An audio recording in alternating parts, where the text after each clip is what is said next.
Warangal MGM hospital కే రోగం వచ్చింది. రోగుల ప్రాణాలకు భద్రత లేకుండా పోయింది.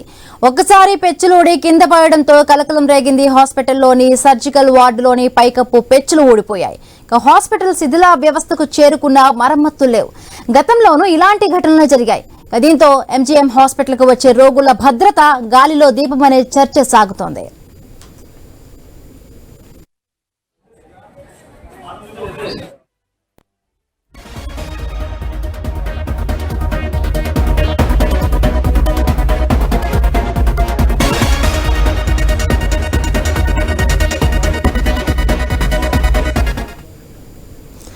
వరంగల్ ఎంజీఎం హాస్పిటల్ కే రోగం వచ్చింది. రోగుల ప్రాణాలకే భద్రత లేకుండా పోయింది.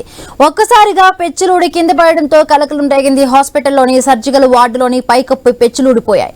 హాస్పిటల్ శిథిల వ్యవస్థకు చేరుకున్న మరమ్మతులు లేవు. గతంలోనూ ఇలాంటి ఘటనలే జరిగాయి. దీంతో ఎంజీఎం హాస్పిటల్ కు వచ్చే రోగుల భద్రత గాలిలో దీపం అనే చర్చ సాగుతోంది. రైట్, దీనికి సంబంధించి మరిన్ని పూర్తి అప్డేట్స్ మా కరెస్పాండెంట్ వరంగల్ నుంచి ప్రశాంత్ అడిగి తెలుసుకుందాం. ప్రశాంత్, చెప్పండి, అసలు ఎవరికైనా ఈ దుర్ఘటనలో ఏమైనా గాయాలు ఎవరికైనా అయినాయా? రోగులకి ఎట్లా ఉంది అక్కడ సిచ్యువేషన్? ప్రశాంత్. ఎస్ హిమబిందు, ఉత్తర తెలంగాణకు పెద్ద దిక్కుగా ఉన్నటువంటి పేదల పెన్నిధిగా పిలుచుకున్నటువంటి ఎంజీఎం ఆసుపత్రిలో ఈ రోజు దారుణం చోటు చేసుకుంది.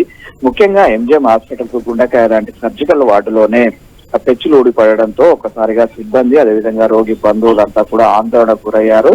అయితే ఇంతటి ప్రమాదంలో ఎవరికి ఎలాంటి ప్రమాదం జరగకపోవడంతో అందరూ కూడా ఊపిరి పీల్చుకున్నారు. అయితే ఇటీవల ఎంజీఎం హాస్పిటల్లో మాత్రం నిత్యము ఇలాంటి ఘటనలు చోటు చేసుకుంటున్నా అధికారులు మాత్రం నిమ్మకు నీరెత్తినట్లు వ్యవహరిస్తున్నారు. ఎంజీఎం లో చాలా ఏళ్ల క్రితం నిర్మించినటువంటి గోడలు పెచ్చులు ఊడుతుండు అనే గతంలో సిబ్బంది ప్రమాదాలకు గురైన ఘటనలు చోటు చేసుకున్నప్పటికీ కూడా ముందస్తు చర్యల్లో భాగంగా ఎలాంటి మరమ్మతులు చేయకపోవడంతో ఈ ఘటనలు పునరావృతం అవుతున్నాయని చెప్పేసి రోగు బంధువులు గతంలో ఎంజీఎం లో ఆందోళన చేసిన పరిస్థితులు కూడా ఉన్నాయి. అయితే ఈ రోజు ఉదయం కూడా అందరూ డ్యూటీకి వచ్చే సమయంలో ఈ యొక్క ఘటన జరిగింది. ఒకసారిగా సిబ్బంది చూసి అరుపులు కేకలు వేయడంతో సిబ్బంది వచ్చి పెచ్చులను తొలగించిన ఘటన చోటు చేసుకుంది. అయితే ఇప్పటికైనా అధికారులు మరమ్మతులు చేసి హాస్పిటల్ పై పెచ్చులు ఊడే ప్రాంతాలను గుర్తించి మరమ్మతులు చేసి రోగుల ప్రాణాలను రక్షించాలని చెప్పేసి చేస్తున్నారు. ముఖ్యంగా ఎంజీఎం హాస్పిటల్ కి రోగులు హాస్పిటల్ కు వచ్చేదే వైద్యం చేయించుకొని బాగుపడడం కోసం. అలాంటిది ఇక్కడికి వచ్చి మరింత రోగుల పాలు కావాలా అంటూ కూడా కొంతమంది రోగి బంధువులు ప్రశ్నిస్తున్న పరిస్థితి మనకు కనిపిస్తుంది. హిమబిందు, ఇప్పటికైనా ఇటు జిల్లా అధికార యంత్రాంగము, జిల్లా కలెక్టర్ చొరవ తీసుకొని ఎంజీఎం సూపరింటెండెంట్ అధికార యంత్రాంగం అంతా కూడా ఈ యొక్క ఘటనల పైన చర్యలు తీసుకొని పెచ్చులూడే ప్రాంతాలను గుర్తించి తక్షణమే మరమ్మతులు చేసి ముందుగా రోగులకు కాకుండా ఎంజీఎం కే వైద్యం చేయాలని చెప్పేసి స్థానికులు కోరుతున్నారు. Himabindu. Right, thank you Prashant, thanks for the updates.